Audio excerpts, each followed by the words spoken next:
Салям, достар! Это Сюлитюб, казахский с Акинычем. Сегодня мы продолжаем гулять по городу и практиковать наш казахский язык. Правильно говорю? Правильно. Вот.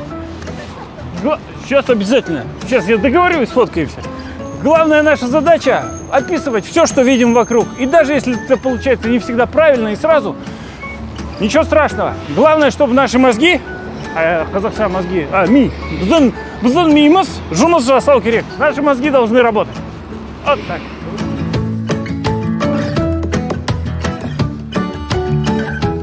Жылы ауа райы болғанда, в теплую погоду көшелерде, на улицах әртүрлі разные көлік түрлерін, виды транспорта кездестіруге болады. Можно встретить. Жылы ауа райы болғанда, көшелерде әртүрлі көлік түрлерін кездестіруге болады. Велосипедтер, самокаттар, скейттер, веложолмен жүру керек.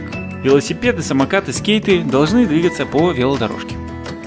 Мынау қыздар, эти девушки, велосипедтерді жалға алды. Взяли велосипеды на прокат. Осы жаяу адам, этот пешеход, веложолмен жүр, идет по велодорожке. Ата өз денсаулығына, дедушка свое здоровье қауіп төндіріп жүр, подвергает опасности, рискует своим здоровьем. Ата өз денсаулығына қауіп төндіріп жүр. Біреулер серуендегенде, кто-то гуляет, басқалар жұмыс істеп жатыр, а другие работают. Біреулер серуендегенде, басқалар жұмыс істеп жатыр. Осы ерлер, эти мужчины жолда жұмыс істеп тұр, работают на дороге. Бұл жігітте, этот молодой человек, жолда жұмыс істеп тұр, тоже на дороге работает.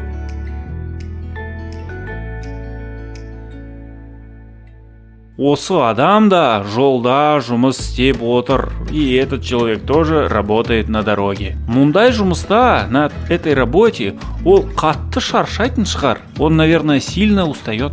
Мұндай жұмыста ол қатты шаршайтын шығар. Напишите в комментариях, есть ли у вас знакомые, у кого такая же трудная работа.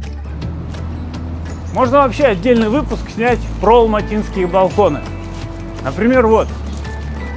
Бұл балконның иесі, хозяин этого балкона, құстарды жақсы көреді. Очень любит птиц. Сондықтан, поэтому балконда, на балконе, ол құстың үйін орнатты. Установил скворечник, домик для птиц. Ал осы пәтерде, в этой квартире моншаны жақсы көретін адам тұрады. Любитель бани живет. Осы пәтерде моншаны жақсы көретін адам тұрады. Ал енді, теперь қаланың ортасына, в центр города, метромен барайық. Поедем на метро. Ал енді қаланың ортасына метромен барайық. Ал кет.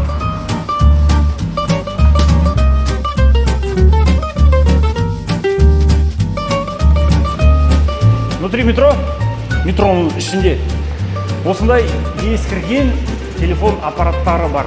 Есть такие древние телефоны. Оларға қарап, глядя на них, менде бір ғана сұрақ туындайды. У меня возникает только один вопрос. Оларды кім қолданады? Кто ими пользуется? Алло. Говорит.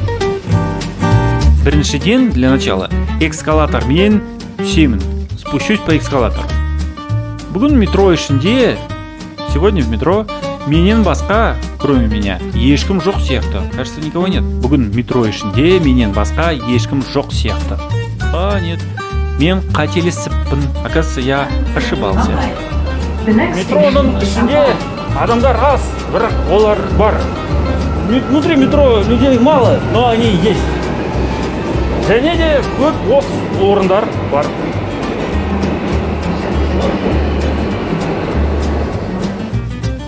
Екі аялдамадан кейін, через 2 остановки, мен жеттім, я добрался. Мынау Жібек жолы станциясы. Меніңше, по-моему, Жібек жолы станциясы, станция Жібек жолы ең әдемі, самая красивая. Алматыдағы метро, алматинское метро, өте ыңғайлы, очень удобный қоғамдық көлік, общественный вид транспорта. Станциялардың аз екендігі өкінішті. Жаль только, что станций мало. Hazır мен эскалатормен көтерілемін. Поднимусь по эскалатору. Ал енді, теперь я баспалдақпен по лестнице көтерілемін, поднимаюсь. Содан кейін метро станциядан шығамын, выхожу из станции метро. Қаланың орталығында, в центре города, көшеде, на улице, адамдар одан да көп, людей еще больше. Қаланың орталығында, көшеде, адамдар одан да көп. Мен мұнда кітап дүкеніне келдім. Я приехал в этот книжный магазин. Что там внутри есть? Посмотрим. Ішінде не бар? Көрейік. Бұл дүкенде жоғары бағалар. В этом магазине высокие цены. Осында кітаптардан басқа, кроме книг, кеңсе таулары, канцтовары, ойыншықтар, игрушки, әділер, сладости, киімдер, одежда. Тіпті ішімдік сусындары сатылады. И даже алкогольные напитки продаются. Бұл өте оғаш кітап дүкені. Это очень странный книжный магазин. Пойдем сюда. Вот такая у нас получилась прогулка с методом изучения казахского языка с акынским способом. Используйте этот способ каждый день, где только возможно, как только возможно. Главная наша задача – научиться вытаскивать нужные слова.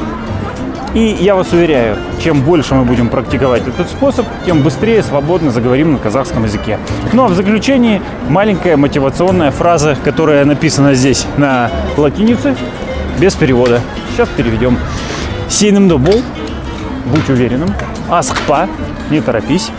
Қадамдай бер жарыққа. Продолжай шагать в сторону света. Сенімді бол, асықпа, қадамдай бер жарыққа. Кстати, қадамдай бер – это оборот, который говорит о продолжении действия. То есть кребер, заходи, продолжай заходить. Бара бер, иди, продолжай идти. Или үйрене бер, продолжай изучать.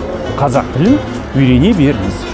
Продолжайте изучать казахский язык вместе с Акынычем на Свой YouTube. Увидимся. Көріскенше.